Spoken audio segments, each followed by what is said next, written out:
Welcome to Behind the Paranormal with Paul and Ben Eno. What is orgone energy? What are ghosts actually made of? Whatever happened to the men in black? Hello, and welcome to the 847th edition of Behind the Paranormal with Paul and Ben Eno. I'm Ben, and those diverse questions came from my co-host and partner in the paranormal and all those adventures, my dad, Paul. And today we bring you an open line show, and we welcome your calls today. The number's 401-766-1240. That's from anywhere. Or you can email Paul at behindtheparanormal.com and contact us via Facebook, Twitter, or Instagram. Now, co-hosting with us today, as he does for all our open line shows, is the renowned Shane Sirois. Shane, welcome back to the show.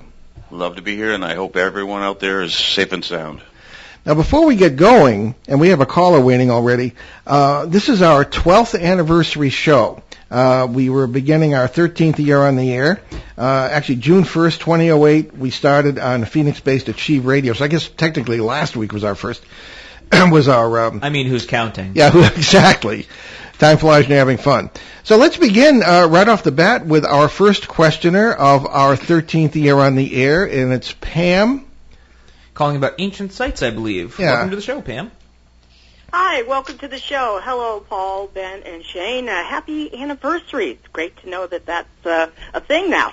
My question is that a few weeks ago I went to an undisclosed location because they really don't want people there, but it is in northeastern Connecticut, and it's a mortar-free stone chamber that is like an ancient chamber. And there's, I'd say, about over 250 or so of those in the New England and New York area. But I had the privilege of getting permission and going on one the other day. And when I went there, it was truly amazing because it was completely mortar-free.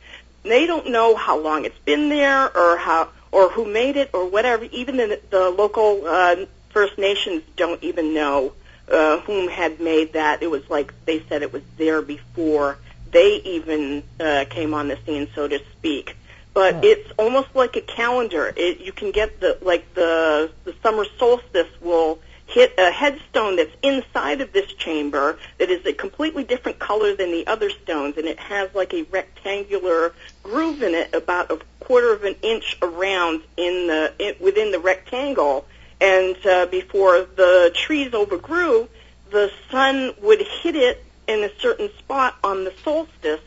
And I was wondering if you guys knew anything or had any experiences with that. I had an amazing time going with my PSB7 spirit box and getting some interesting communications off of it. But I'm wondering if any of you have gone to any of these sites and experienced anything really interesting yourself. Well, I'll take that as probably the oldest one in the conversation. Back in the the 70s, I got interested in stone sites. Excuse me, and in the 80s, I was an officer of the New England Antiquities Research Association, which was sort of pioneering. I guess most of them were true believers in the sense of, these weren't built by farmers; they were built by Phoenicians or something. And that's entirely possible in a lot of these sites. But I'm not familiar with any. Right off the bat, with the site you mentioned in southeastern Connecticut is the Gunjiwamp site, which is very well known. But this wasn't that. This is in northeast Connecticut, Windham County. This is in northeastern Connecticut, over in the Quiet Corner, and that's basically all I'm going to be able to give on that information. Sure. Because he doesn't want anybody trouncing around. It's private property, but also has connections with the Nipmuc Indians. Okay. So it's entirely understandable. Yeah. I did have the good luck in the 1990s of being late 80s, early 90s of being I was the vice chairman of the Cumberland, Rhode Island Historic District Commission. So I had sort of an in with the state archaeologist, and so I had the run of some of these sites. And as a matter of fact, I had some interesting experiences and put them in my last book in Cumberland and other areas of that kind. Are you the Pam who lives at, is it Uxbridge? This is the one that lives in Southbridge. Yes. Okay, yeah, because we know each other from Facebook, I believe. Yeah, okay, very good. Yes, I was going to say, your name is very familiar. Yeah. That's why I'm like on Facebook all the time talking to you guys. Okay, well, you are a known person, okay. Yeah, I'm a known person. Yeah, but I'm going to let... Go ahead. Oh, no, I used to work in now it's not a competing radio station, but in a competing radio station, 970 AM WESO. I used to be one of the news reporters there for many years. Oh, cool. And used to like hearing all these wonderful stories about what was happening in the area. And I was just wondering if there was any experiences that you've had with said things. I think maybe even Shane has probably gone up to the one in New Hampshire because I think he's from up there anyway. Oh, yeah. And just wondering if you had any magnetic anomalies or felt anything unique or strange or heard anything audible when you were at any of these sites? Yeah, Shane, take that one. We've been working up there for a couple of years. Yeah, we've been going up to American Stonehenge, and what a great place that is. And even the owner, he keeps finding new things. He's clearing out some, dead vegetation, branches and leaves, and uncovering more and more up there, more of the serpent wall. And what's interesting is I do have equipment, and I haven't brought it up there other than set of cameras and stuff. But I think maybe next visit I will.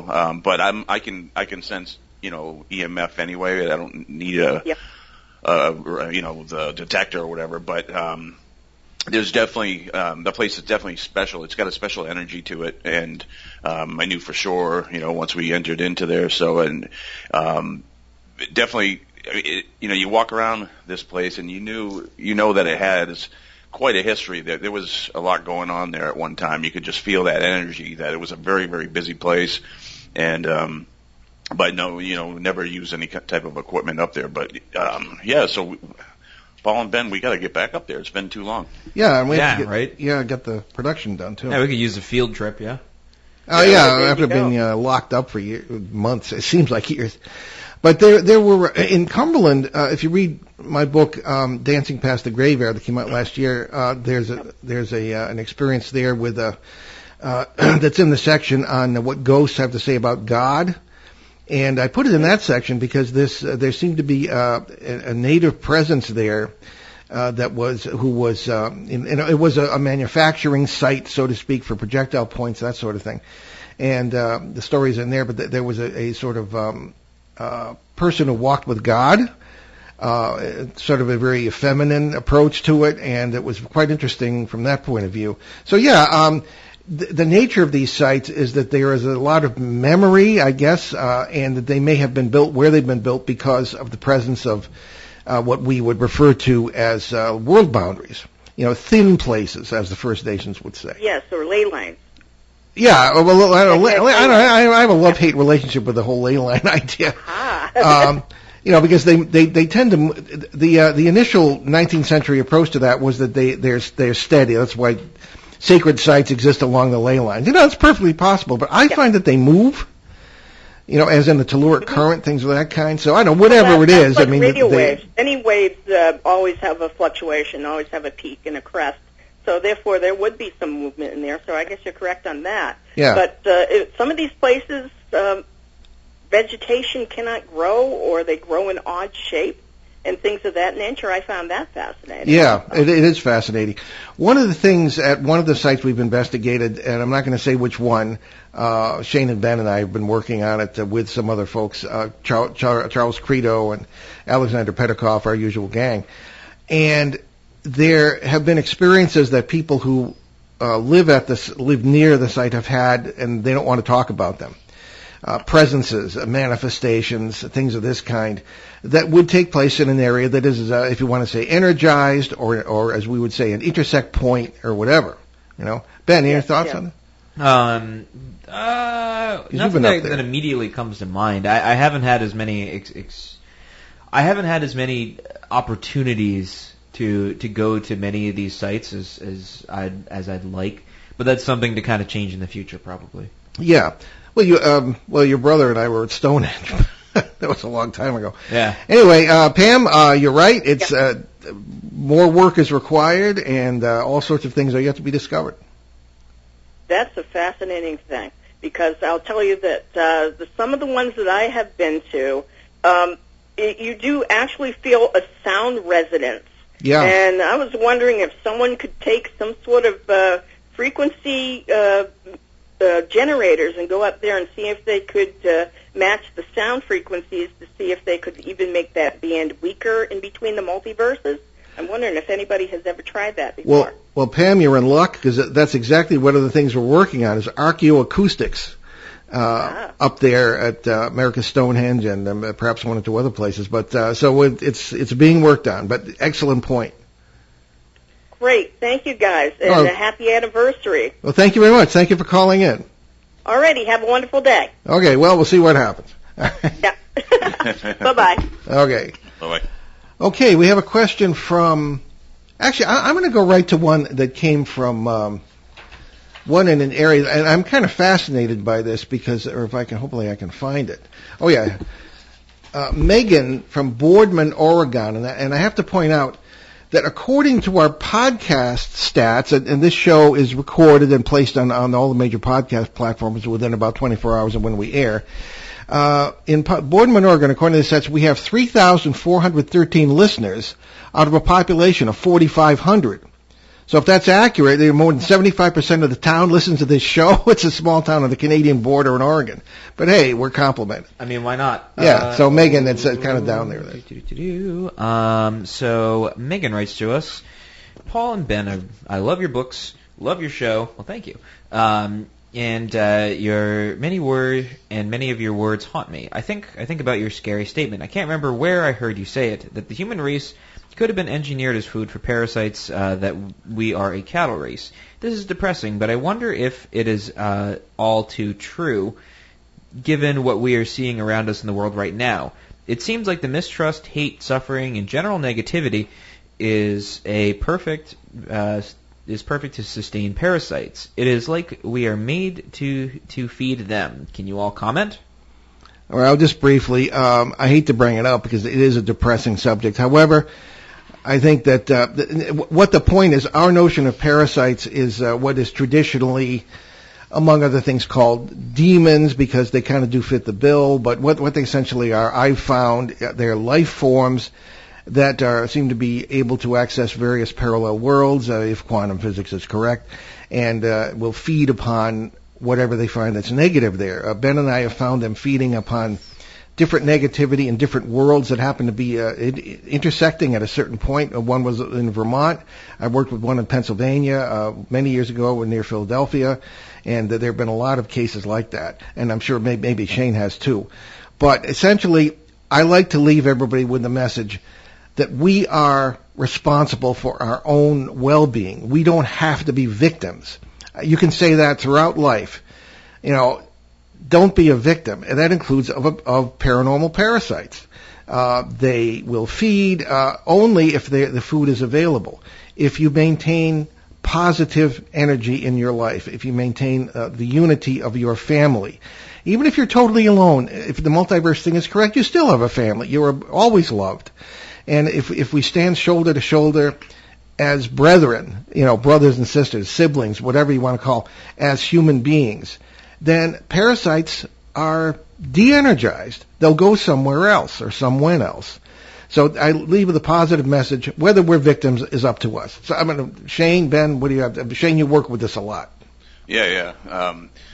So with everything going on, and it's ugly out there, and so it can bring a lot of us down. Just thinking about this turmoil, all this stuff that's happening in the streets and everything. So it can affect us, even though we're not out there dealing with these riots or face to face, but we're seeing it and it hurts, and so it brings a lot of people down. So the way these parasites, they don't even just seek you out if you're in a vulnerable emotional state of being. They kind of connect to you, so they're drawn to you.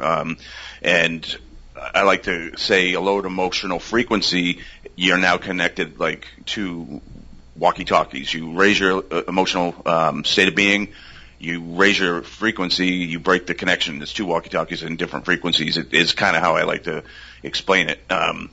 So when we're in these lowered emotional states, we are, not only targets, but we become, kind of connected with these things. And so they will feed upon that. So it's very important that even this how ugly it is out there and how, it just can feel horrible to see the stuff that's going on. Like Paul said, maintain the love for yourself, your family, look at the good things, and deal with the bad in the best way you can, and but always look towards positive results and direction always, and that'll keep you safe and hopefully a little happier in these trying times. Ben? Well, now I think a really fascinating thing to kind of think about, right, is are we engineered for it? And I'm going to say no. Because if that's the case, right, we could never do anything positive in the first place. Everything we do would be negative, right? Effectively. Well, I don't know. We would have a choice, I would think, which we do. You may be right. Well, that's the thing, right? Yeah. What would the point of free will be if all we could do is make bad decisions? Well, it's a matter of choice. That's what I'm saying. I'm saying choice wouldn't be a thing at all. Okay. If that's the case, right? If we're engineered to be negative all the time, I would say yes. That's kind of what Martin Luther said. Right. In a way. Well, yeah, but we're not engineered to be negative all the time. We do have a choice in how we act. And if that's the case, right, I would suggest that perhaps parasites have adapted to us over time. That, let's say the world is a mess, right? But it was a mess hundreds of years ago, thousands of years ago. It's always a mess. It's always a mess, right? But you have a choice in how you react to it. And that's why I agree that really it comes down to personal responsibility and how one chooses to react to situations. I think that a lot the major things that have really changed is technology and how we interact with one another. But effectively, the thing that hasn't changed is us. And I would posit that parasites have learned to adapt over time. Because if they function the same way as every other creature in existence does, then they would also adapt to their surroundings. And if that's the case, then perhaps we're not engineered. Then the other question would be, well, what did they do before we existed? Or even if that's the case, if all things are existing at one point in time, right? How did they sort of get to this point? And this is all sort of a question of how did it all begin in the first place?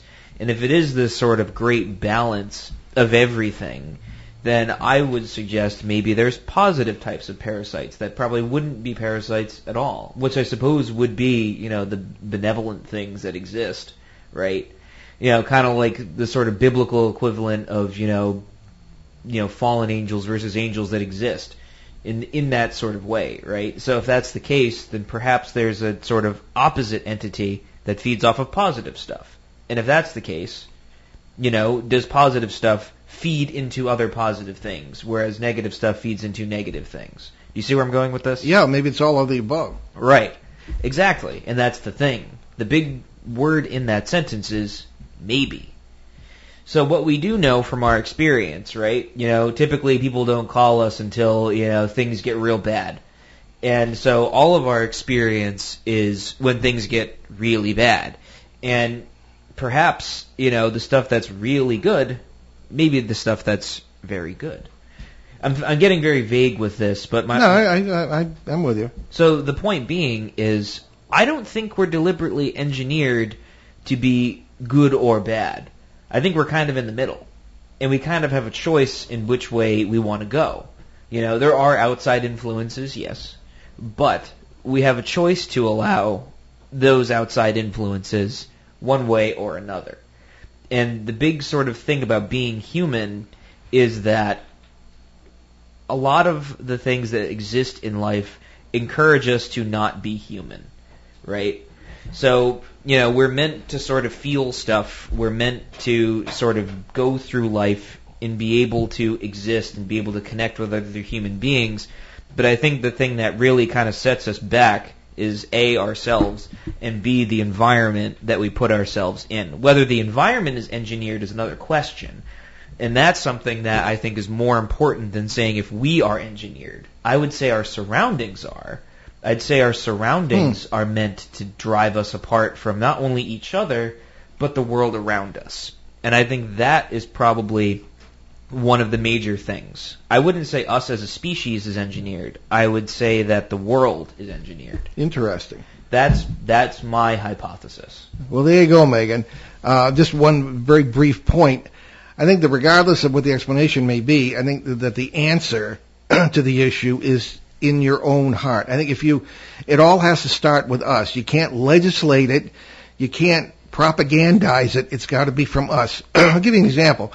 The other day, I work at home, and unless Ben and I are off on, and then Shane are off on some one of our zany paranormal adventures, I'm pretty much working at home. But I went out to Dunkin' Donuts the other day, and here in southeastern New England, the traffic is back. Things are pretty much back to normal. Life is kind of just as busy as it was before the pandemic. And I was in line at Dunkin' in the automobile line at the pickup window, and there was a young lady, happened to be a lady of color, in front of me. I had no idea who she was. She paid for my tea for me. And I thought that was, a simple act of kindness that means everything. That made my day. No parasite could come near me that day because it was so positive, And it starts with us. Simple acts of kindness, and that's contagious. It multiplies, and it can solve a lot of problems, including what we're going through right now. Right. It brings the world back into sort of a unity, an orientation. That's where we have to go, is the unity. All right, well, thank you for the excellent question, Megan, and our best to all the folks in Boardman, Oregon, where apparently we have a lot of listeners. Very pleased to hear that. Okay, we have one from Tracy in Uxbridge, Massachusetts, right here in our local area. Okie dokie.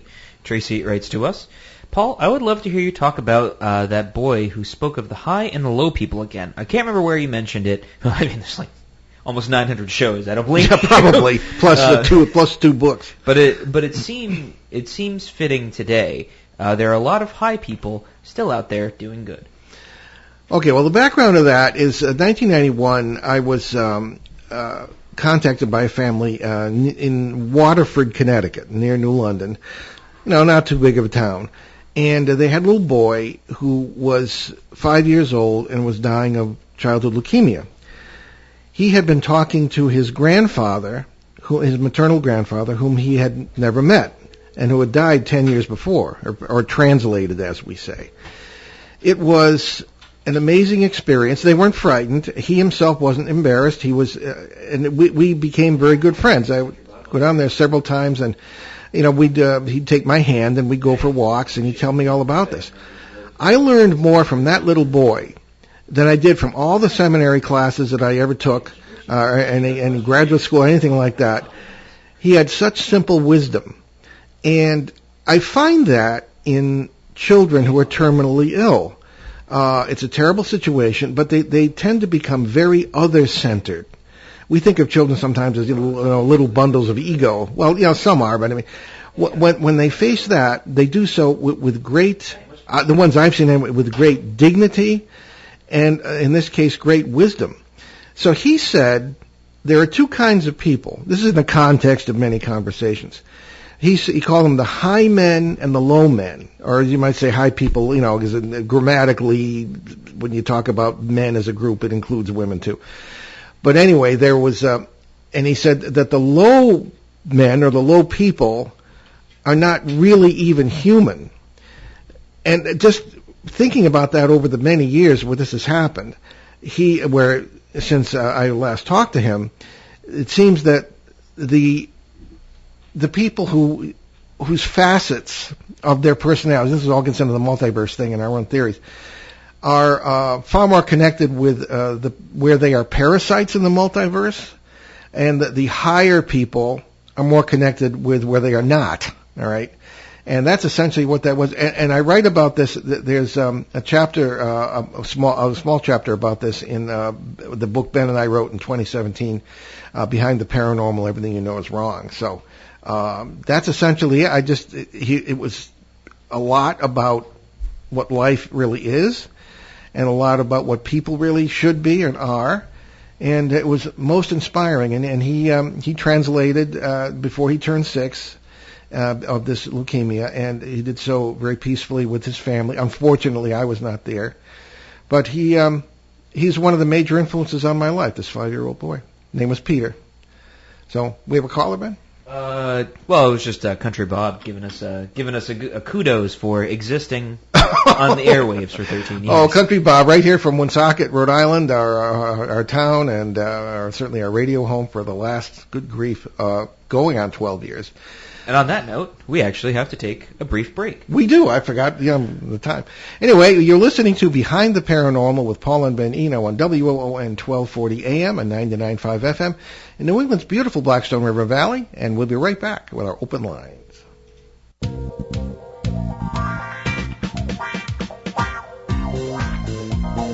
The night is alive. Join us and take a walk on the weird side when you tune in to The Kingdom of Nye, hosted by Heather Wade, the finest in late night talk. Listen live free weeknights starting at 9 p.m. Pacific time at thekingdomofnye.com, talkstreamlive.com, and the Paranormal Radio app.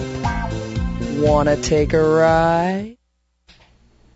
Okay, and we're back. It's Behind the Paranormal with Paul and Ben Eno on WOON 1240 AM, 99.5 FM in the beautiful Blackstone River Valley of New England here, full of pollen, but very pretty. And we are graced with the presence of our favorite guest co-host today, Shane Sirois, and we're dealing with open lines on many, many paranormal subjects, calls and emails from folks all over the country and the world here, I guess.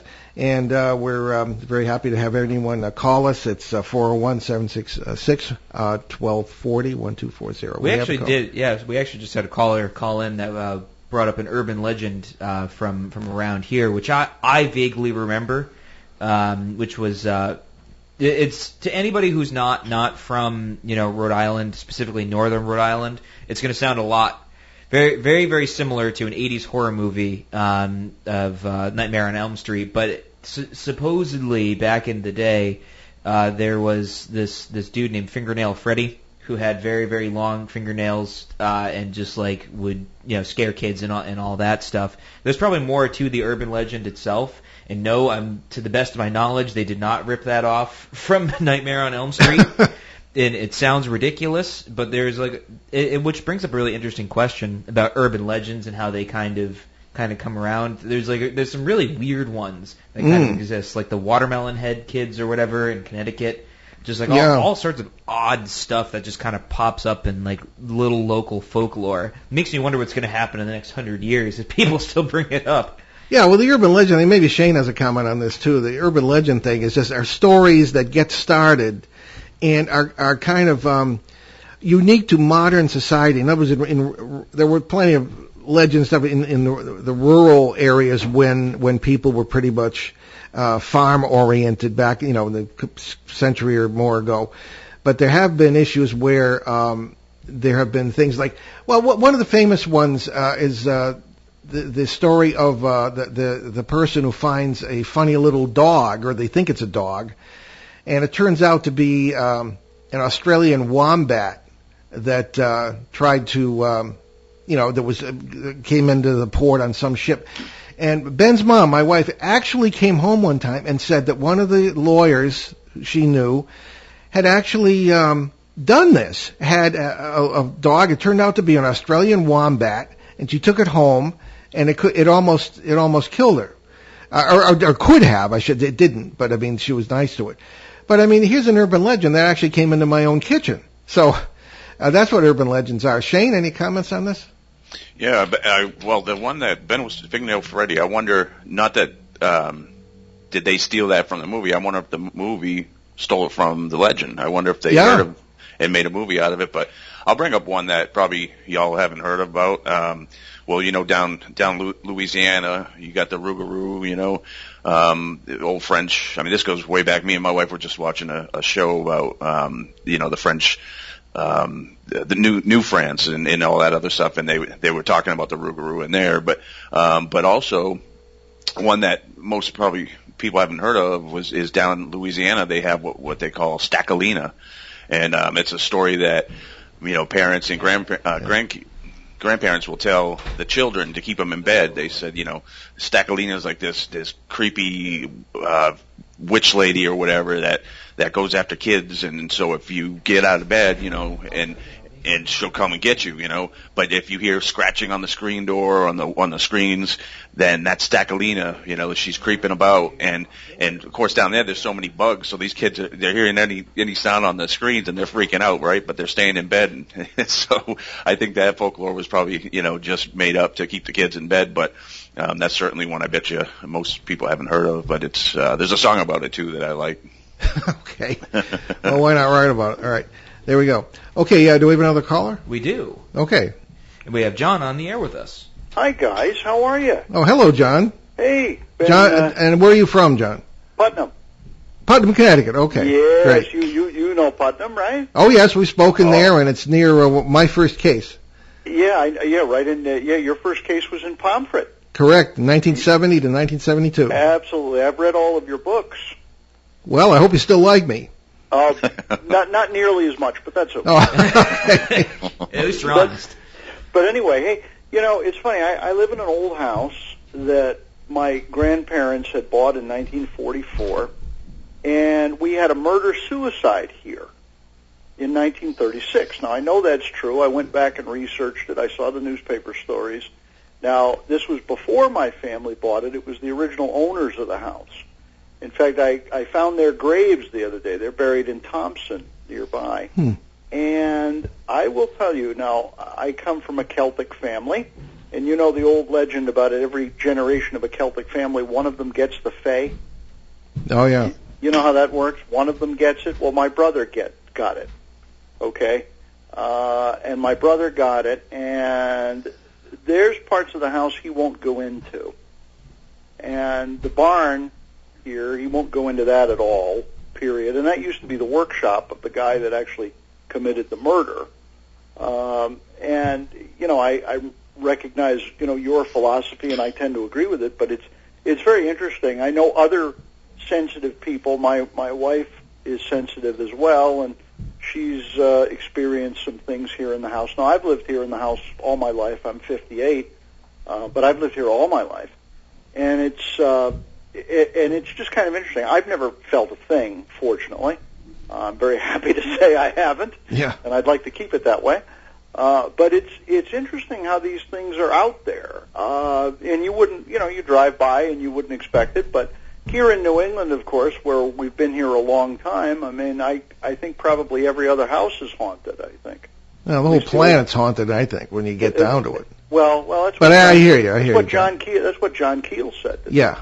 He says, I remember him saying one time, is Auschwitz haunted? Isn't the whole planet haunted?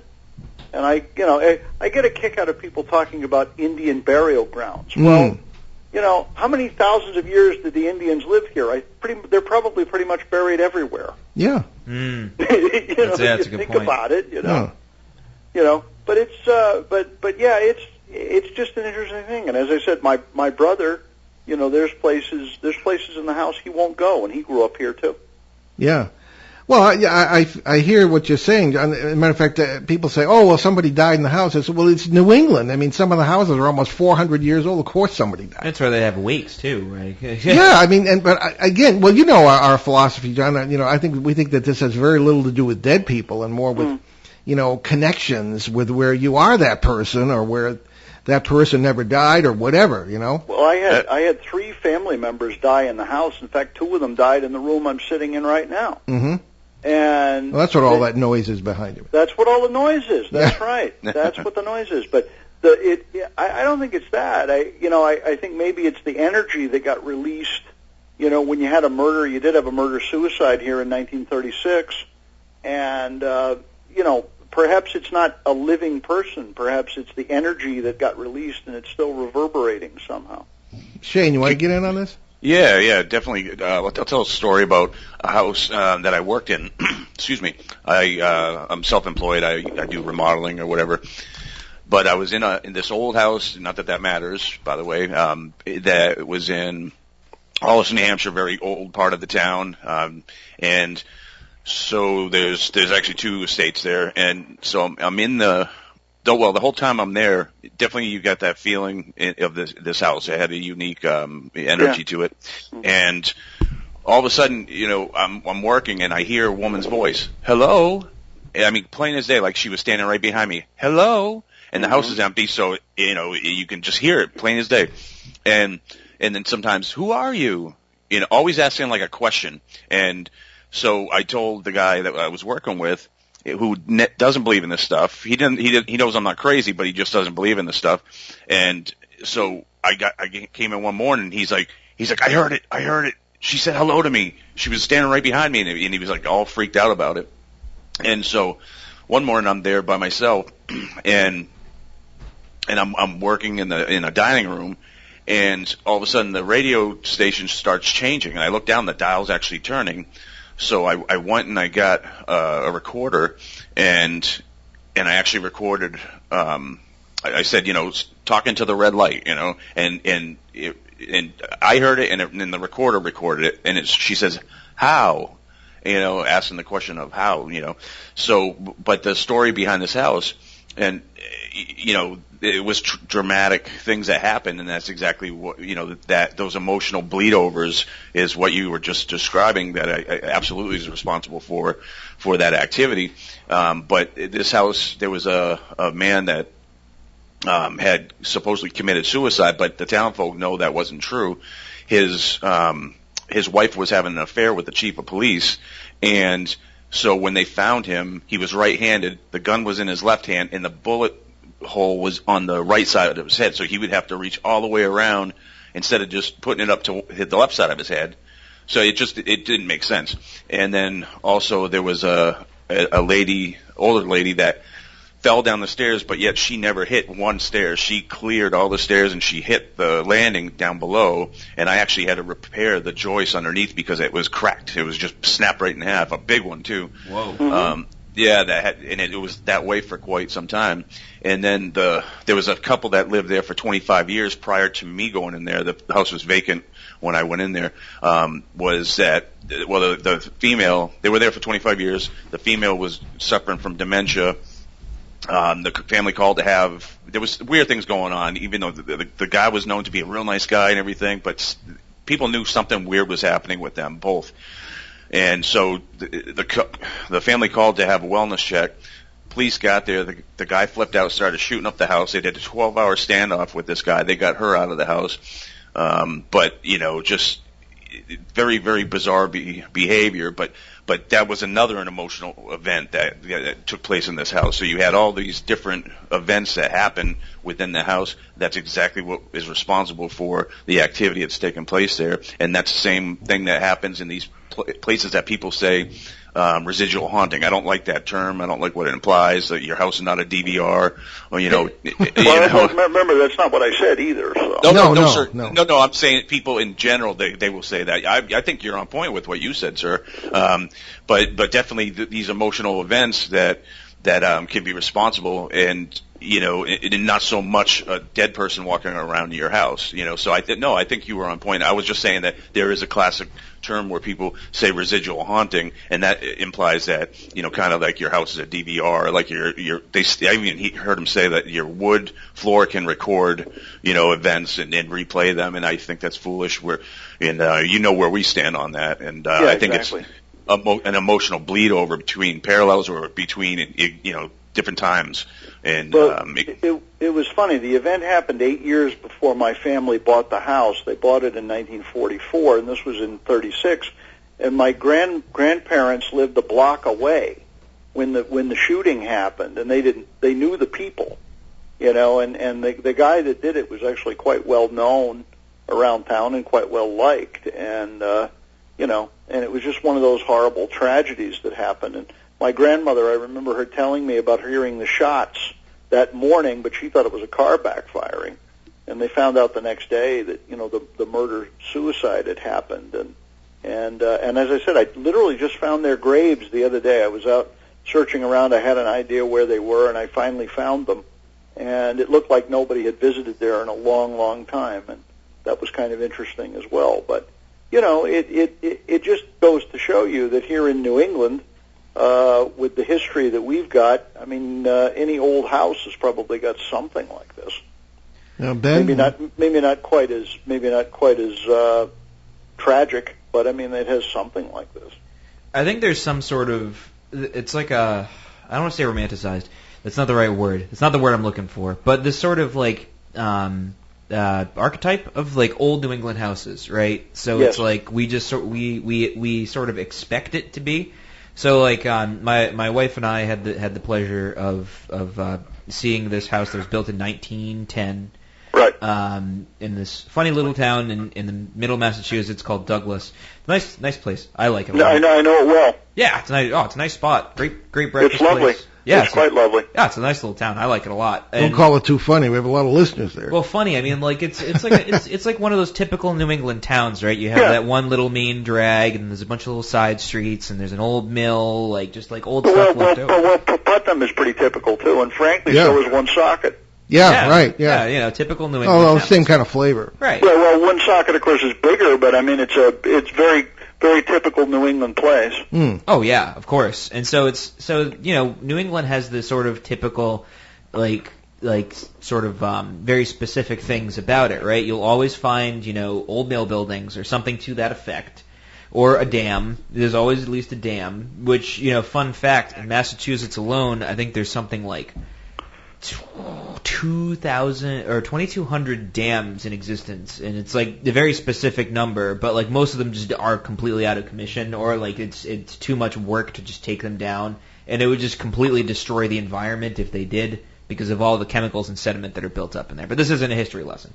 The fascinating thing about them is I found that one of the most, well, I won't say most haunted, but one of the most active places I've been in was actually my mother-in-law's place that was built in the late 90s. And it was, honestly, I'm pretty sure it was just because of the wetlands. And the more I've kind of really thought about it, the more I've kind of realized that the geology of New England and the makeup of the soils has a lot to do with the activity that's created, right? So, I mean, we have a lot of sandy soils and rocky soils. We have high groundwater tables. There's wetlands all over the place. And there's all sorts of things that conduct a lot of electromagnetic activity, right? So a lot of these old houses, they have like fieldstone foundations in there. I mean, including the one you just bought. Right. And, or you have like a lot of running water all over the place. It just produces a ton of electricity, especially if you mix that with like, high tension wires and all that. You have all your ducks lined up in a row. A lot of stuff's going to happen. Well, there's plenty of water in southern New England anyway. I mean, you can't walk a quarter of a mile without falling into a pond. Or, I mean, and there's streams everywhere. And where I am, there's a stream nearby. There's a pond nearby. I mean, but that's true everywhere. I mean, and water, as we know, has electrical properties and all of that. So I don't think enough research has been done into this because it's seen as this woo-woo kind of thing. So real scientists don't want to get into it. Right, exactly. Although I think that's changing slightly. I think it's changing slightly, mostly because of the research that's been done, with quantum physics, macro and micro. I think that we're heading in a direction where we're finally starting to develop a vocabulary to be able to at least discuss it. And it's slowly making progress away from the 19th century spooky, scary skeletons and more towards, okay, well, now we kind of have an idea. The math proves that there are multiple worlds out there, even if it's just a handful. I think we're slowly making our way there. But as Max Planck said, he said science changes one funeral at a time. He's right. Exactly. Yep. And Stan Friedman echoed that. And I'm afraid that all those extremely skeptical people are going to have to be dead, and maybe they'll come back as spirits and prove it themselves. But those people are all going to have to be dead before anything really changes. And I'm afraid, Paul, it's not going to happen in our lifetime. Ben's maybe, but not ours. Yeah. Well, we'll see. Yeah, we'll see what we can do, huh? John, thanks for calling in. Fascinating conversation. Hope you call in again. Thank you, sir. Right, bye. Bye-bye. Okay, Ben, I think we have time for one more question, do we?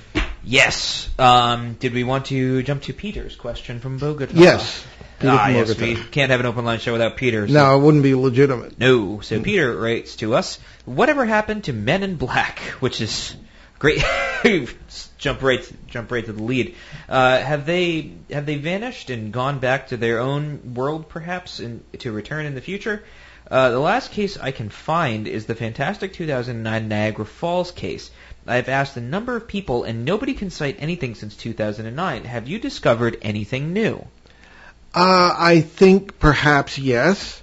And I did check with Tim Beckley on this, and Tim Beckley, one of our guest co-hosts sometimes, and a renowned figure in the UFO world since the 1960s, who has been on this station 50 years ago or more with our good friend Joe Ferrier. He was not too familiar with some recent cases, but I think that the Men in Black, quote-unquote, have not disappeared. They may have changed. I was just going to say that. Okay. Oh, sorry about that. No, it's okay. All right. Same here. I was going to say the same thing. Okay. Well, you can both amplify. Well, we're all on the same page, I guess. Yeah.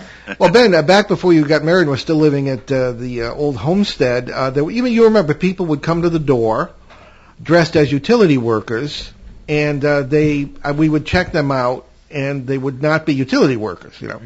They always wanted to get into our house to do something with the meter, a gas meter usually.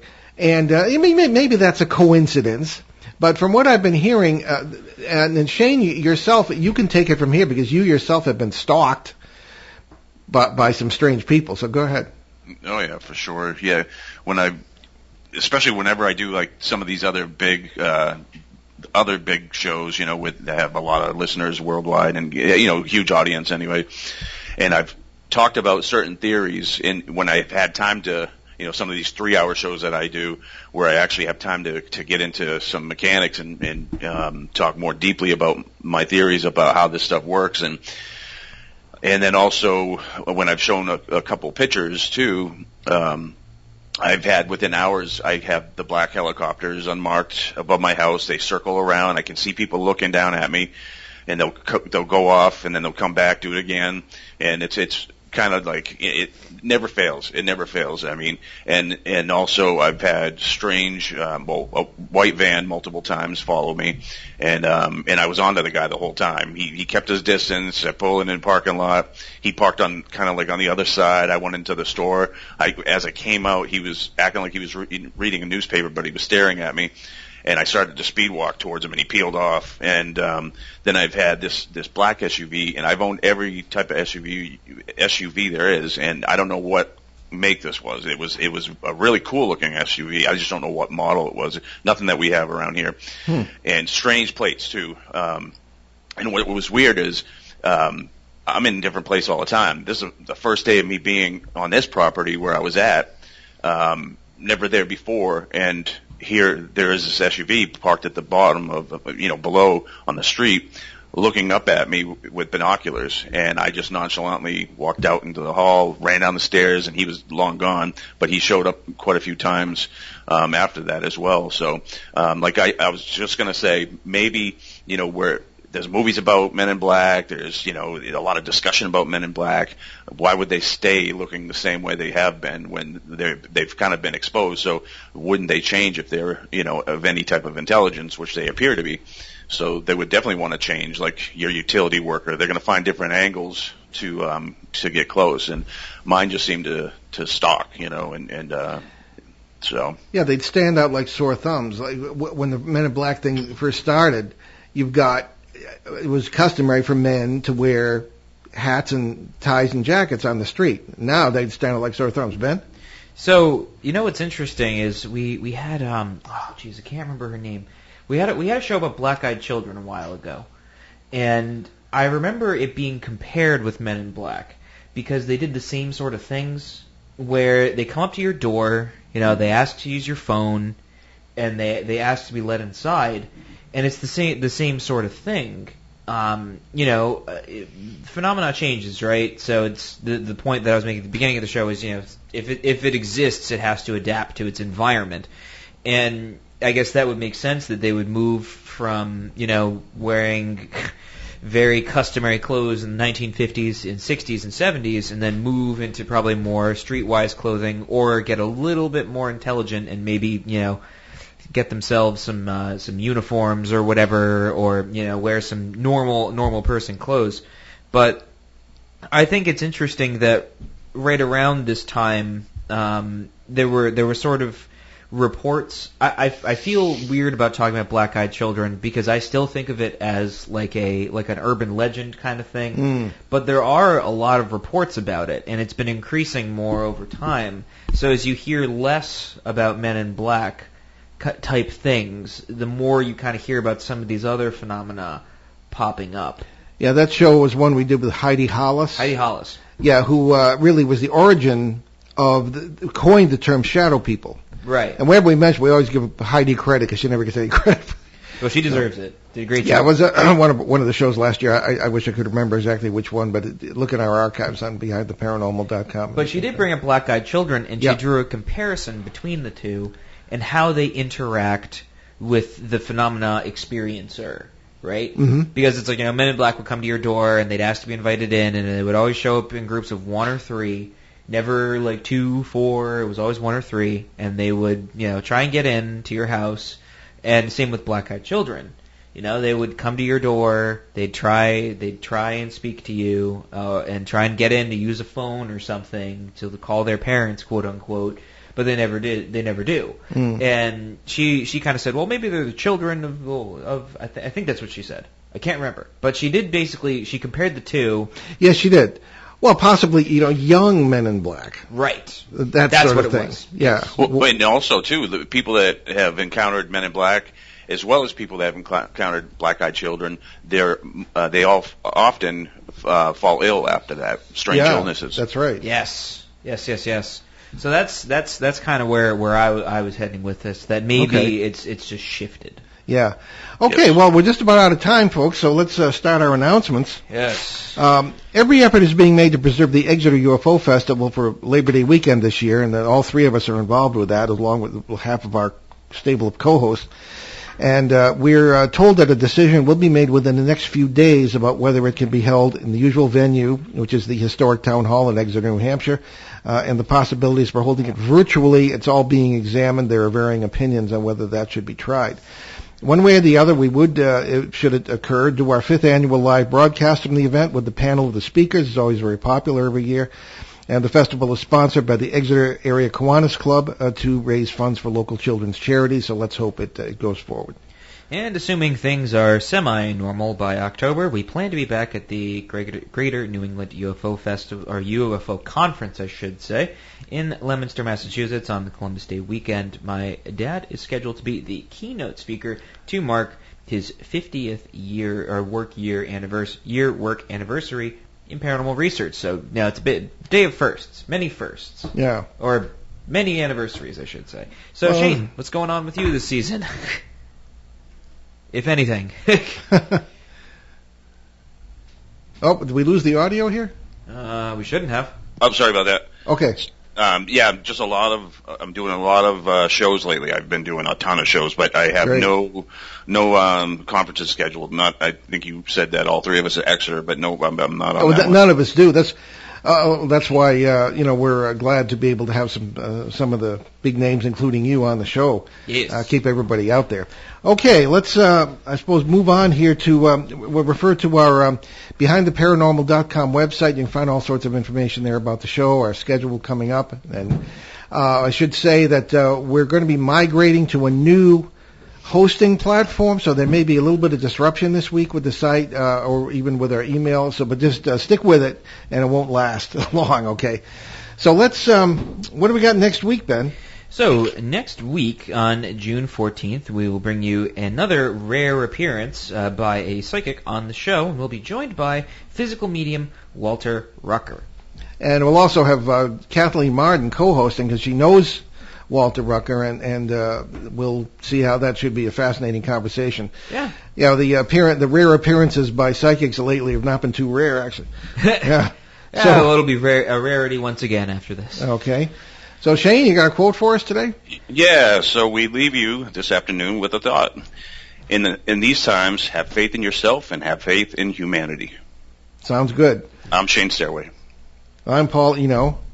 I'm Ben Eno, and we still have roughly a few seconds to before we can hit our outro. Okay. I do remind everybody that if you do listen to us on Apple Podcasts, please give us a rating and subscribe, and it helps us grow the show. Yeah, you can check us out on iTunes and Apple Podcasts and all sorts of other things. So yes, and so thank you for joining us on our great cosmic journey. Everyone be safe, and we will see you next time on Behind the Paranormal.